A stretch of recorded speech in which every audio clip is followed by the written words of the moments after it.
Good morning, everybody. Welcome. Thank you guys so much for being here. I'm going to shut off this one. Thank you guys so much for being here. This is the School of Sweet Georgia, and this is the monthly live office hours that we do on the last Thursday of every month. My name is Felicia Lowe from Sweet Georgia, and we come here every month and we talk about stuff that's happening inside the school. I will talk about things that are coming up in the future, in the coming months, what we're going to be working on, what we're working on right now. And I also take a minute to share things that have been shared inside the community forums. So I welcome you guys all here today. I can see you in the chat, and it's really lovely to see you all here from everywhere. From Orcas Island, from Surrey, from Florida, from Sweden, from everywhere, from Point Charlotte. Wonderful. Thank you guys so much for being here. So what I have here is, let me see, I'm going to go to our slides here. We have lots and lots of things to talk about today. But the first thing that I wanted to talk about is I wanted to first share with you guys a big congratulations to Marjorie. Marjorie is a member of the School of Sweet Georgia, and they've been in the school for a number of months now. Started with about the Twill study group, and Marjorie is our first SOS scholarship recipient. And so I wanted to highlight their work here. There's beautiful, beautiful photos here of the work. And so one of the things that I wanted to share with you was how we received many, many, many applications, and all of the applicants were fantastic. It was very, very difficult to decide on somebody for this very first scholarship recipient position. But what we were most impressed about was sort of the range of fiber arts work that Marjorie was working on. So there was everything from spinning to working with handspun, to weaving with handspun, weaving with hand-dyed yarns, weaving with a rigid heddle, trying lots of different techniques. So you can see in the photos that I've shared here, there's in the bottom corner, on the bottom right-hand corner, there is a rigid heddle project, but it's using weft floats and warp floats to create more texture, using, pickup sticks and things like that. So there's a lot of different techniques that are being experimented with there. There's also a color gamp. There's also a color and twill gamp. You can see that there's clasped weft happening with handspun yarn. So there's just a mix of all of these different kinds of fiber arts techniques. And so we really, really wanted to support more exploration and more learning and more development in that way. So Marjorie is actually in the chat today. Oh, yes. In the chat there. So I have listed different places where you can find Marjorie's work. So there's a website, there is an Instagram account where you can follow many of these photos and the projects that are happening, and also a YouTube channel. So this is something that I really, really would love for you guys to go check out. But basically, all of the things that Marjorie has been working on, they do sort of a recap.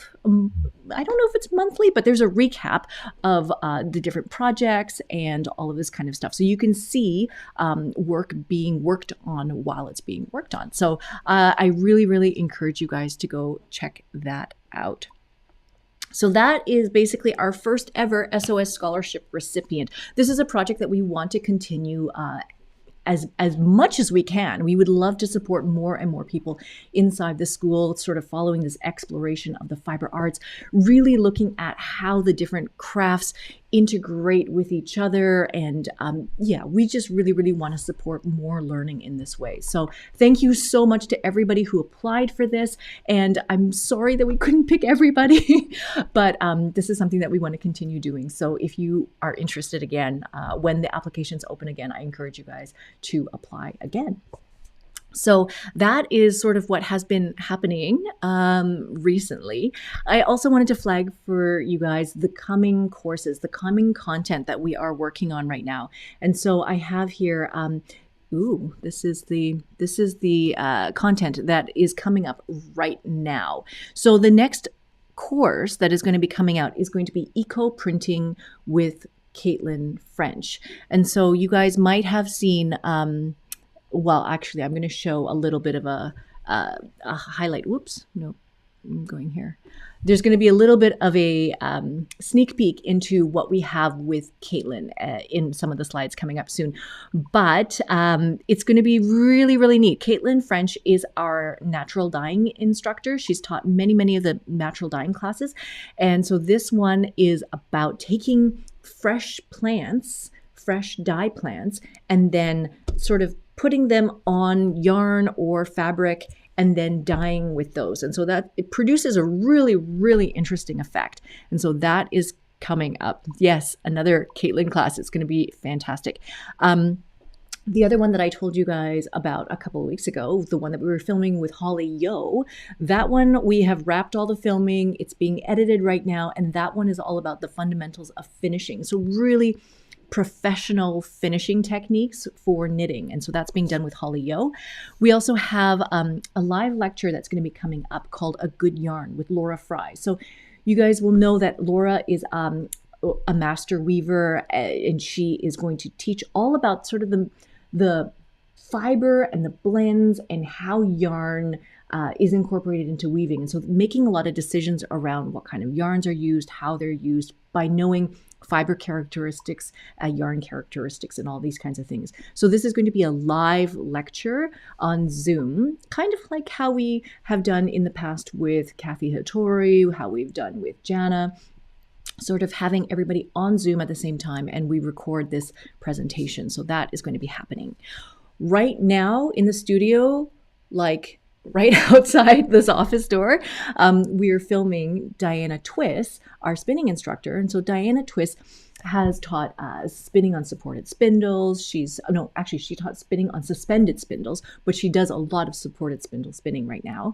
But what she's teaching right now is sort of an extension of the initial color play class that she did with us last year. So it's about sort of fiber blending, creating really, really beautifully nuanced fiber blends. So not just having a homogeneous color of anything, but really having like neps and pops of color and contrast, and it's just like really, really beautiful, interesting stuff going on. And then being able to scale that up and make more of that if you need to. And so that is what we're filming right now with Diana. And the next study group that we have coming up is also coming up very shortly in June. That's going to be about Tapestry. And then in the coming weeks, starting next week for the next several weeks, we're going to be filming with Charlotte. So we're going to be filming with Charlotte Lee. She taught the first crochet class, the first crochet basics class. And so this is going to be crochet basics 2, an extension of all of the things that she has been teaching. So that is going to be really, really fun. So those are the kinds of things that are coming up in the school. I am also, I have just been spending my morning working on my own calendar of trying to figure out how many days I have until I have to film my class. My class is going to be the double weave class, and we are filming that at the beginning of June. And so I'm figuring out which looms need to be dressed, how, with what thing. I'm going to show you very, very, very quick preview of what I have been making. And so this is a tiny, tiny little double weave sample. This is a little sampler. This is a preview of the sampler that we're going to kind of explore a little bit. You can see it is 2 layers. It looks like a bag. And so I'm putting together, I have actually done all of the calculations for 2 different projects that are going to happen for this class. One of them is going to be a blanket project using BFL Silk Fine. And so that blanket project, you can, if you don't want to make a blanket, you can make it smaller and make a shawl. You could make a scarf, although you probably wouldn't need to double with a scarf. So that is one of the projects. The other project is going to be such a sampler like this. If you're not a fan of just making samplers for making samplers, I'm going to have a larger version of the sampler, which can become something else, which is what I want to do is I'm going to ask people to put on a warp that would be approximately 11 inches, 12 inches wide in the reed, double width, and you'll weave 2 layers and you can make that into a sampler. You can experiment with the different techniques. But then after you're done experimenting, the idea would be that you would then be able to use the remainder of the warp to weave a bread bag.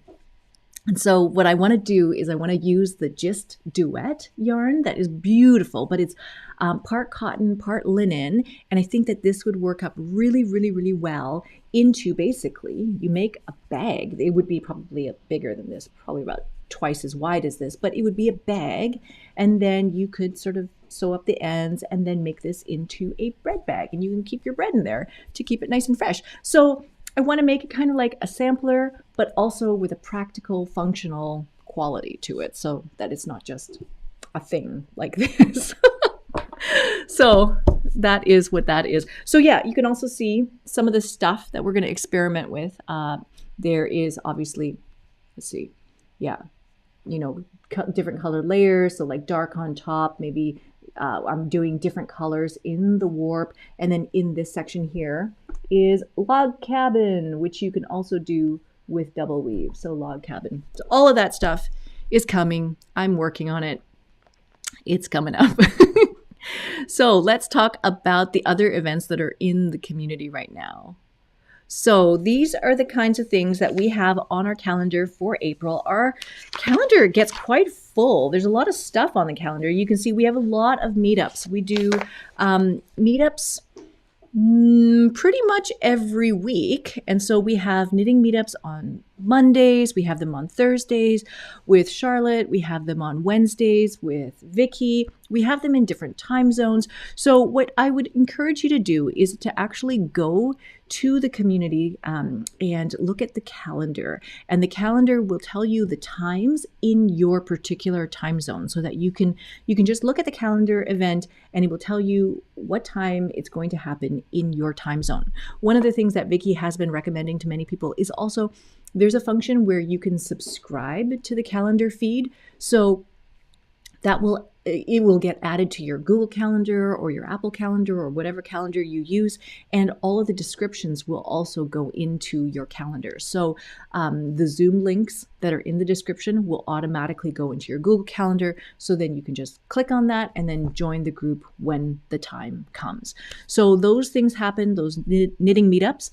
We also have our orientation meetings. So if you are sort of brand new to the school, or you have just recently joined the school, you're more than welcome to join us on that call. So it's a call with me and Vicky on Zoom, and it's very, very informal. And we just talk about, how to find things in the school. We help answer questions, all of that kind of stuff.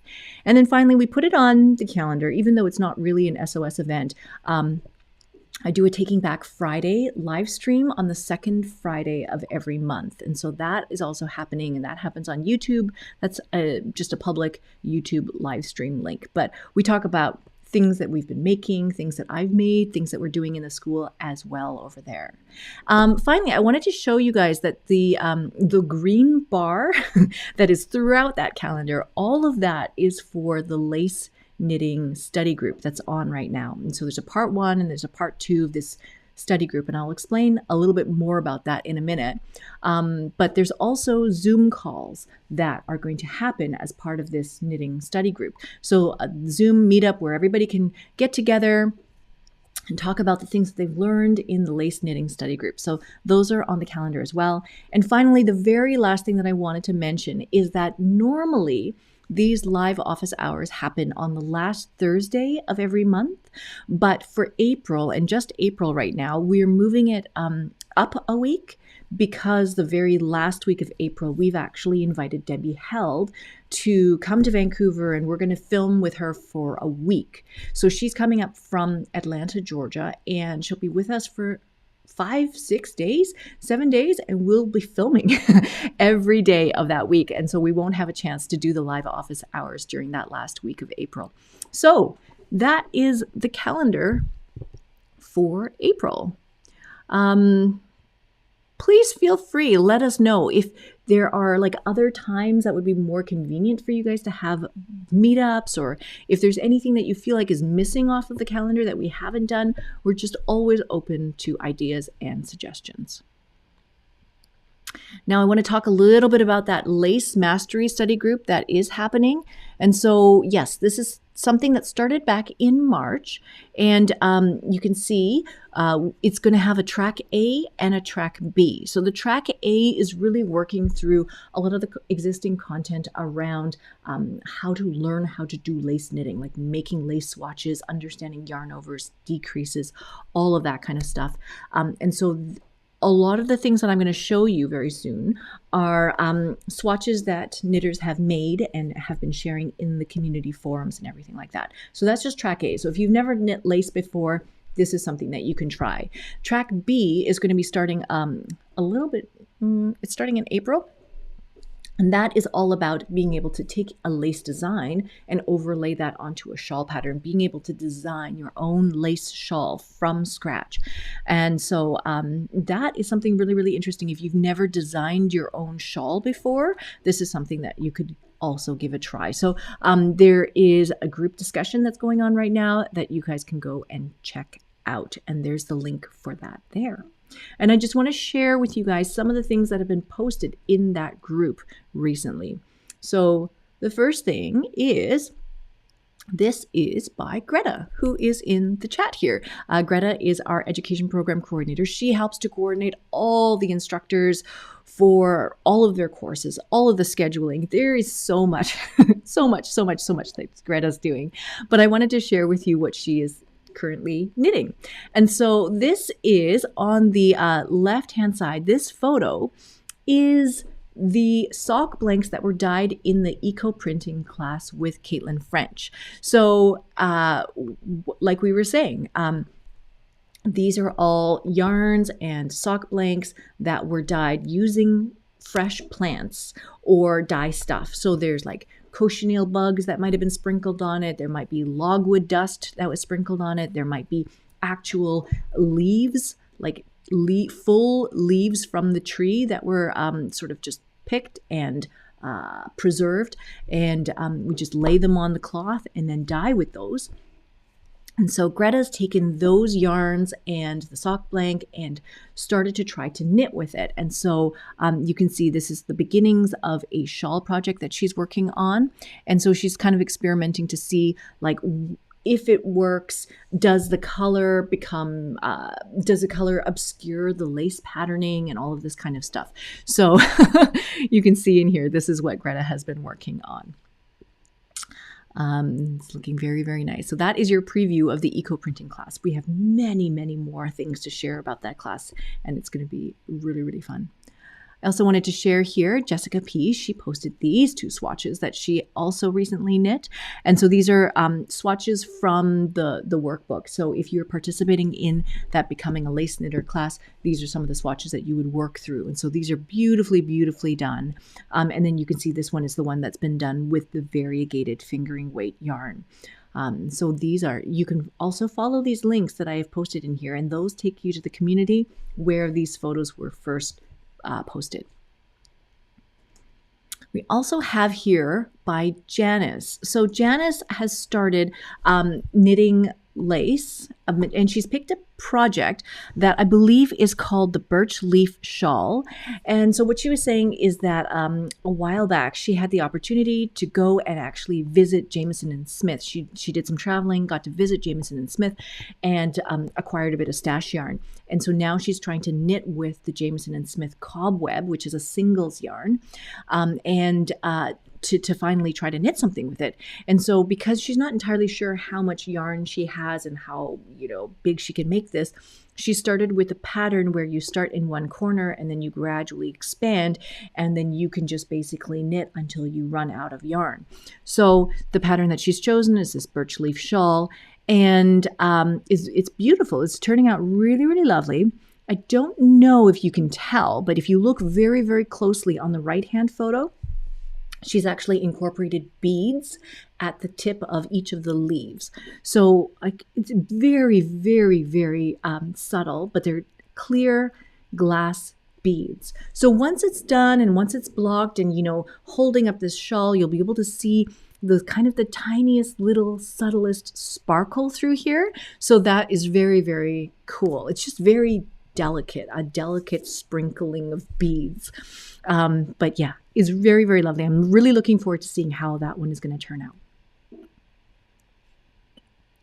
The next one we have here is by Andrea. She's already finished knitting this shawl, circular shawl, a crescent shawl, I guess. You would start in the middle, the center of the shawl, and then start to expand and increase and increase until you get to the outer circumference of this sort of, it's a crescent shaped shawl.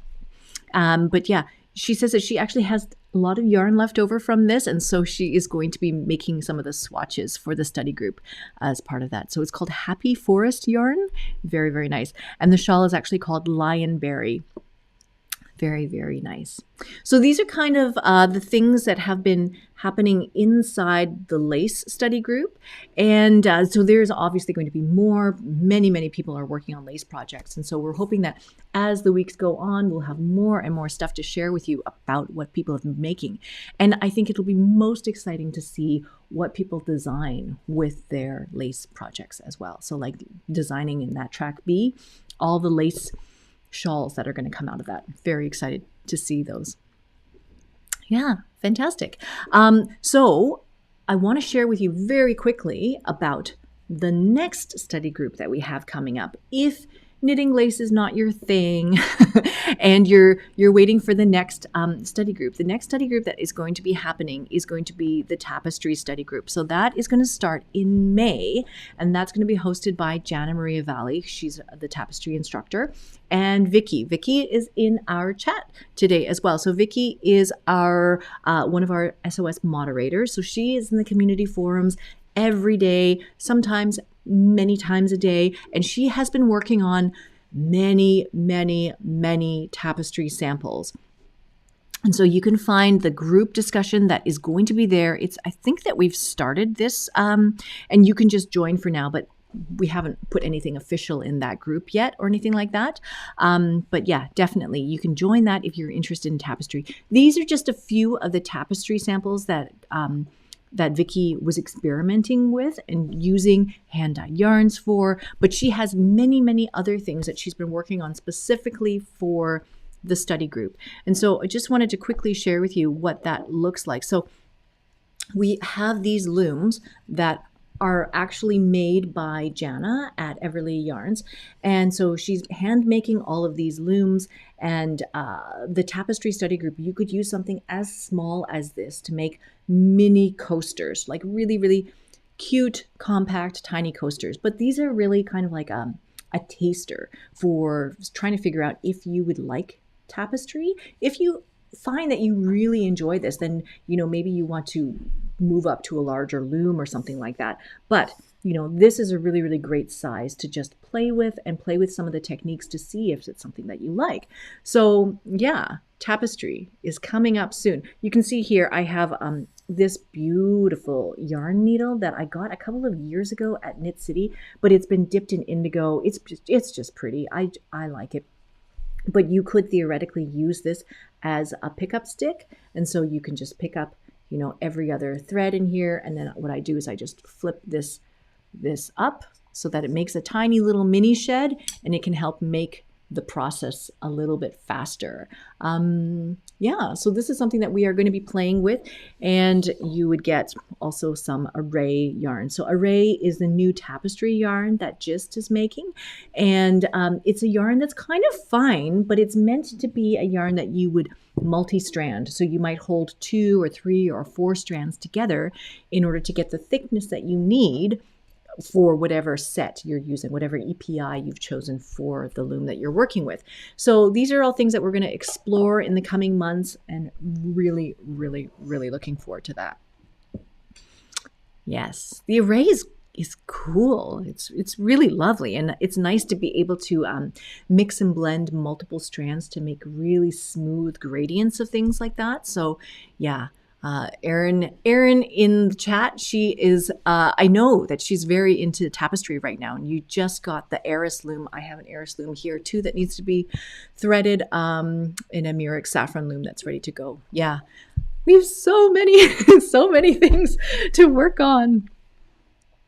Now, one of the things I wanted to mention, I did make a video, I think at the beginning of January, talking about how I placed an order for a circular sock knitting machine.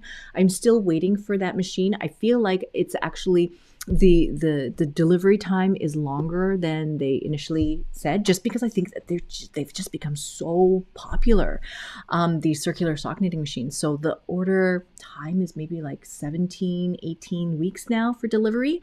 So I'm thinking that my machine may arrive in June. So in the meantime, I have been working on things like trying to spin more yarn specifically for socks so that I can use that hand spun yarn and then crank it through the circular sock knitting machine. Now, I wanted to flag for you one of the conversations that was happening inside the forum. And so that one is also all about spinning for socks. So we have a course that Rachel Smith from Welford Pearls and Woolen Spinning, she created a course called Spinning to Knit Socks. Spin to Knit Socks. And she goes through all different kinds of yarn structures that would be good for sock yarn. But for many of us, what we're doing is we're spinning traditional 3-ply yarn, with a really tight twist in order to get a good strong yarn to make for socks. Now, I wanted to share with you this one. This is Jennifer posted this beautiful ball of yarn of hand spun that she's created. This is 3-ply yarn, super gorgeous yarn. And she said, I finished my first attempt at making sock yarn and I've never been more proud of something I've made. I started with 4 ounces of BFL and then I used a short forward draft and made a traditional 3-ply yarn. I ended up with sport weight as per my wraps per inch tool, the 13 wraps per inch, and I'm a bit surprised by my yardage. Per my Nitty Noddy, I have 234 yards. My yarn cake weighs 118 grams. So besides getting my singles even thinner, are there other tricks to maximize yardage? Yeah, it is beautiful sock yarn, and you can find the entire link to the conversation there. And so, yeah. Like if you are buying a commercial sock yarn, like the commercial sock yarns that we make, Rachel's here in the chat right now too. And she's saying air. That's the answer. The answer is air. Yeah. So like when we have our sock yarns that we sell, commercial sock yarns, they are about 115 grams, which is approximately the same as what Jennifer has here, 118 grams of BFL. They're about 115 grams. It's 4 ounces. And typically we're able to get about 400 or 425 yards per skein. And so that is like approximately what I think of as a sock yarn, 400 so yards, 4 ounces. And so if you're getting 234 yards, that is much shorter, which means that more fiber has been compacted more densely into the yarn. Even though it's really thin, even though it's a thin yarn, it's still very dense and it's heavy. And a lot of that is because of the way that we spin. Sometimes we spin short forward draw, which is how we all sort of learned how to spin. Short forward, pinching fiber forward, smoothing it, making it nice, firm, tight. We think that it needs to be super firm for socks. And so Rachel had many really wonderful suggestions to make. So the first thing is the idea of pre-drafting or pre-attenuating the yarn. This is something that I did not do either very much. And I found that my yarns were extremely dense. And I really worked on my spinning for this past year using many of these exact same techniques, making yarns that are more lofty, more airy. So the first idea is to pre-attenuate. And so Kim mentions this in her class about, drafting the yarn to add more air to the fiber before you spin it. And I think that she might have, or maybe it was in the spinning study group, there is an experiment that you could do where you pre-attenuate the fiber and then you spin some yarn and then you test that, see how that feels, versus if you just spin straight from the fiber prep where you have not pre-drafted or anything like it, just from the fiber prep, and see how that feels. And so the pre-attenuated or the pre-drafted fiber is airier. The yarn that you create is airier and bouncier and feels nicer. Yeah, Greta is putting in there, pre-soaking the fiber, pre-drafting helps me get more yardage from the same weight. yes, it's fascinating because it's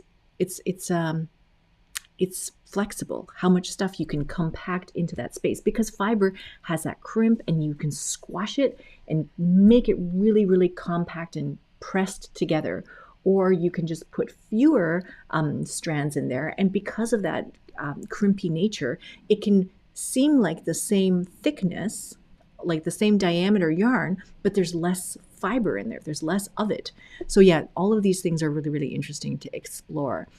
The other thing that really, really helped me last year to add more air to my yarn was this idea of going with a continuous backwards draft. And this is something that I learned from Rachel. I watched her spin and I was like, oh, I'd always done continuous forward and it was very slow. I felt like my spinning was extremely slow. I could never get very much done. But moving towards this continuous backwards draft is actually much faster. You're making yarn a little bit faster. And then I also watched Kim McKenna do it in her class as well. So again, the nuances to Spinning Better Yarns class and many of Rachel's classes, like the Spinning Sheep Breeds class as well, she does a lot of this continuous backwards draft. So those two ideas. And then Rachel's last idea was this idea about not smoothing the yarn too much. Don't like compress it too much. And you can have your hand on the fiber at all times, but you're not like squeezing it and compressing it so much. And I found again that like I used to get pain in my thumb from spinning because I was pressing down so hard on the yarn. But if you're not pressing down so much anymore, you can relieve a lot of that tension. You're not going to hurt yourself anymore. A lot of these things about being able to take care of your hands and all of this kind of stuff. So these are really, really great ideas. This is a great conversation. So I really, really encourage you guys to go check out that course, the Spinning to Knit Socks class, and also the whole thread of conversations, because Rachel also talks about, what thickness to spin to, what wraps per inch you want to spin your singles to in order to get a certain number, in order to get a certain diameter of yarn when you finish plying it, all of this kinds of stuff. If you like knitting sock yarn and want to spin your own sock yarn, this is the place to go. So I encourage you guys to go check that out. Now we have show and tell. I want to show you guys things that have been happening inside the school. So the first thing is I want to share with you guys this beautiful range of colors. This is the Depth of Shade series that have been made by Sarah. So Sarah basically took 3 colors of dye. I know it looks like 6 bundles here, but it's actually not. It's 3 colors. She took a cyan or a turquoise, took 1 fuchsia, and took 1 yellow, and then dyed them in a depth of shade scale. You can see there's a gap in the middle. There's like 3 on one side and 3 on the other side, and there's a little gap in the middle. The gap, she says, is because she did not do the 1% depth of shade, because she's going to do that eventually when she dyes the full color triangles. And then she says it's also because I only have 6 mason jars available for dyeing. But eventually, at the end of the day, there would be 7 different shades in these series. So yeah, the yellow, she also says, is a fluorescent yellow. It's probably not super, I think it's more readable in the lighter colors. It looks like, it looks like they are more fluorescent in the lighter colors. The darkest doesn't look that fluorescent. It looks quite solid yellow. So it will be very, very interesting to see how all of these colors work up. So now that she's finished her depth of shade series for each of these colors, she's going to do the 1% dyeing triangle and start to mix and blend the colors in between these 3 colors and then see what you get. But again, she had very interesting observations about how at the 3% depth of shade, anything from the 1.5 to 3% depth of shade samples, she said it was a little bit difficult to exhaust those samples. And so when you go to actually work with those dyes and create your own formulas, then maybe you want to be working at like the 1% and less. So you don't need that much dye in order to get the color. And so if you're having trouble exhausting colors at larger depths of shade, you probably don't want to be working with that much dye in your dye pot. Yeah. Fantastic. Great. So really, really looking forward to the dyeing triangle that Sarah's going to make soon. And will share that with you when it is available. The next one I wanted to share with you guys is Hand Spun by Dana. So this one, she says, was actually spindle spun. It's all 3-ply, and it was dyed with black beans. So it's very, very interesting because typically, you know, the wool that you use will have sort of a ecru or a beige or like a very warm tone to it. But this has gone almost like a bluish gray color because of the black beans. And so there's like a very interesting conversation in this thread here, where it's kind of like about how you have colors that you can put on that sort of help. I'm thinking about like dye.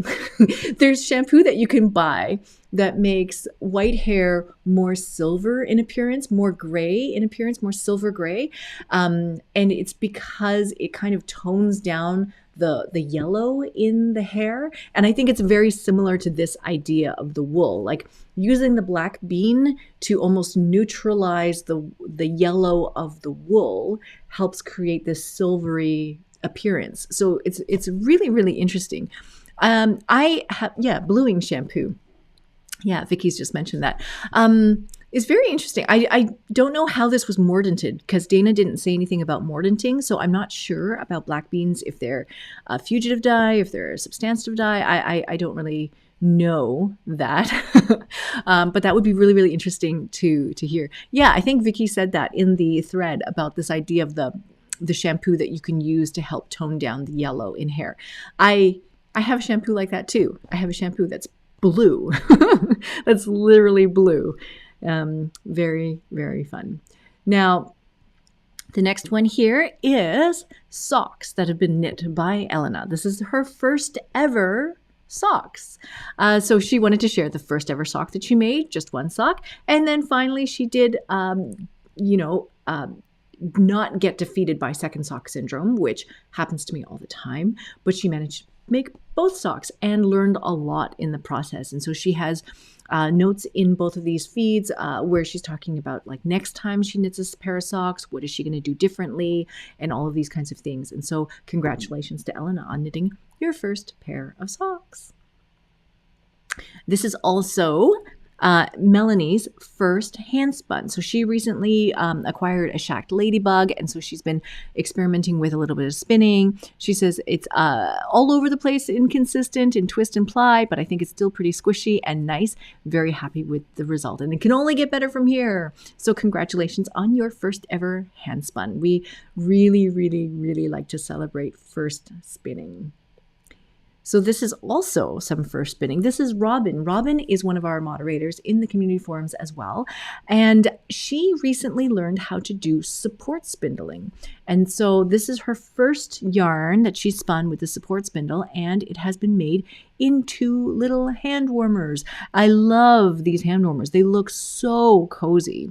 They look very, very nice. But basically what she did was she measured out the length after wet finishing the yarn, found the wraps per inch, and then went to make a pattern with this. Went to look for a pattern to make with the yarn. And so those are her beautiful hand spun hand warmers. And now we also have from Shirley, this is some hand spun that she's working on right now. And I believe she is spinning this yarn to make socks for her daughter. But basically this is a 50-50 blend of Shropshire and mohair that she is blending together. And she's using, I believe it's hand cards. Yes, she's using hand cards and then using dowels to create rollags and then pulling off the rollags, and then she's spinning all of this. And she's using many of the techniques that are covered in Kim McKenna's class, the Spinning Better Yarns, the Nuances to Spinning Better Yarns class. And so yes, taking dowel and pulling rollags off of hand carders, making these really, really beautiful and fluffy rollags, and then spinning the singles, figuring out what wraps per inch to spin those singles to, how much to ply. She's making a 3-ply yarn. And then she is also doing the trick where she's rewinding all of the yarns to storage bobbins as well. So all of these techniques are covered in that spinning class with Kim McKenna.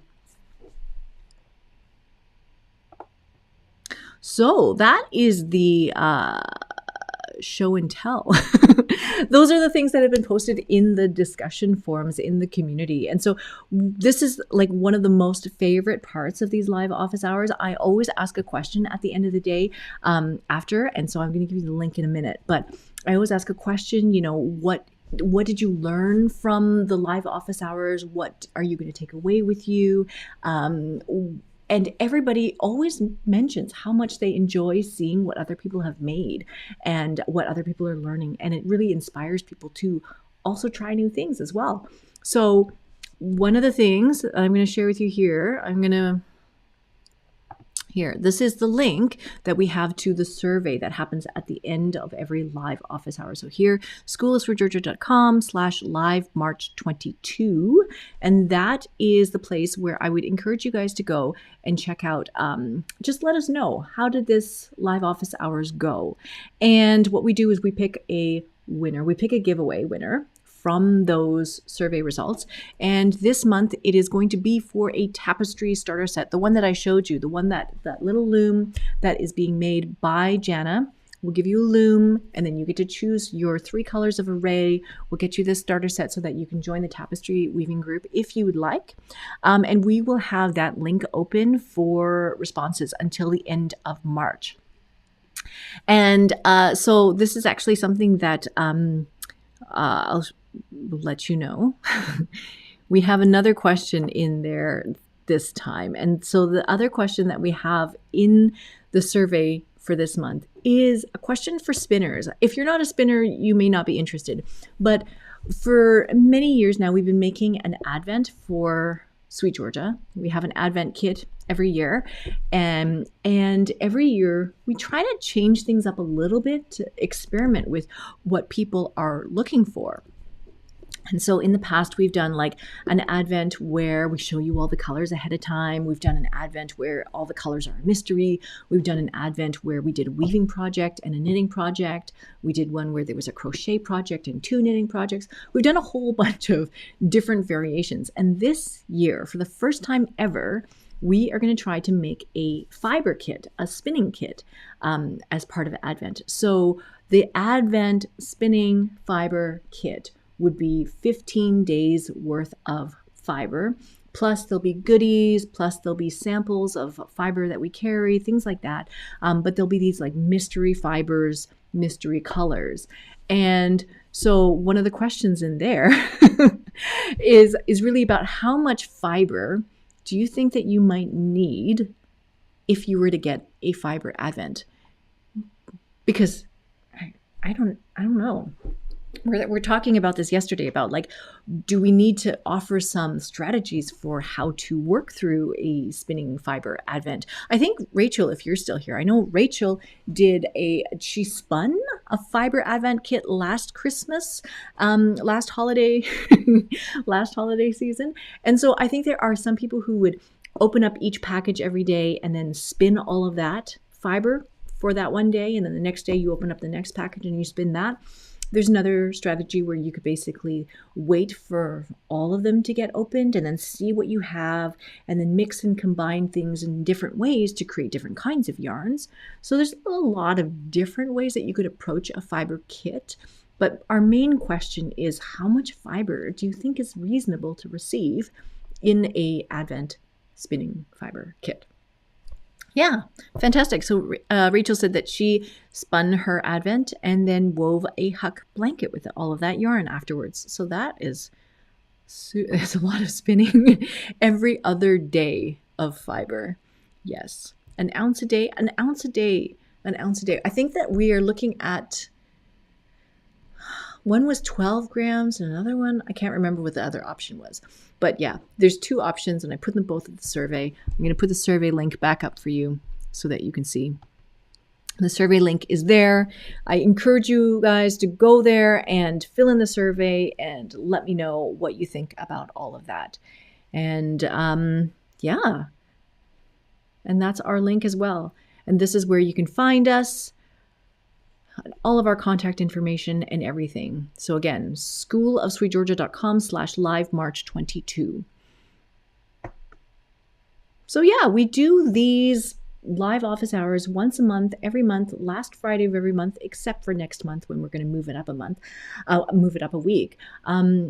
But yeah, these things are only available to members of the school. We set it up as an unlisted link on YouTube so that you guys can join us for the chat. If you're watching this after the fact and you're wishing that you were in the chat, then this is something that if you join the School of Sweet Georgia, you would have access to.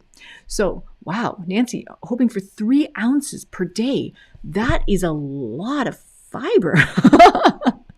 That's a ton of fiber. I would think that by the end of 3 ounces times 15 days, there's like 20 packages, 24 packages in the Advent. That would be a lot of fiber. I wonder what you could make. You could make probably a giant blanket, almost 15 skeins of yarn. That would be fantastic. Anyhow, thank you guys so much for being here today. It's wonderful to see all of the conversation in the chat. Fantastic. Thank you guys so much for being here. I will see you guys in the next one next month, or I'll see you inside the community forums. All right. Bye for now. Have a wonderful day, everybody.